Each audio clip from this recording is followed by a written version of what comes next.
সংস্কার কমিশনের, ঐক্যমত কমিশনের আর অন্য জিনিস নিয়ে আছে।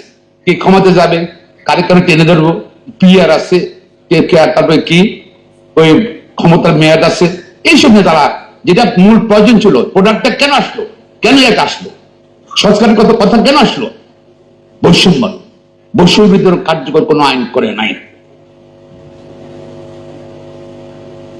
দুঃখজনক।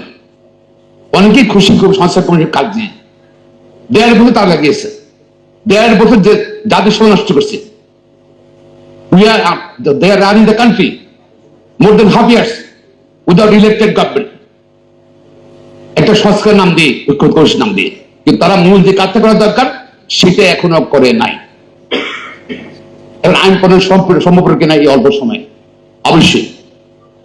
লামি অ্যাটর্নি জেনারেল আছেন, তিনি পদাধিকার বলে বাংলার বার কমিটির চেয়ারম্যান, সম্ভবত 2010 থেকে 11 সালে মনের সামনে নাই আমরা ইলেক্টেড হয়েছিলাম, বার কাউন্সিল সারা দেশের ভোটের মধ্যে আমরা মেজরিটি হয়ে গেছি একটা রাজনৈতিক দলে।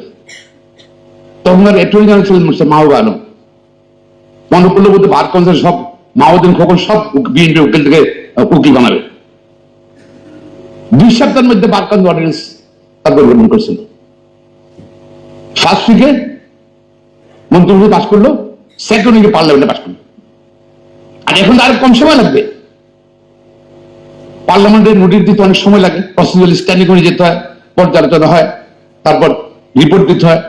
আর এখানে সেখানে অর্ডিন্যান্স করলে কিন্তু হয়ে যায়। পারবে না কেন?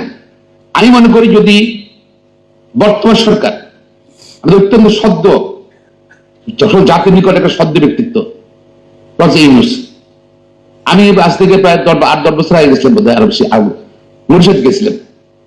সেখানে ওদের জাতীয় মিউজিয়ামে ইউনূসের স্ট্যাচু দেখেছিলাম। কত আন্তর্জাতিক শিক্ষিত মানুষ। তার সরকার যদি বৈষম্যবিরোধী আইনটা না করে যায়, আমি মনে করি তার কর্মের মধ্যে, তার কার্যক্রমের মধ্যে একটা অসম্পূর্ণ থেকে যাবে।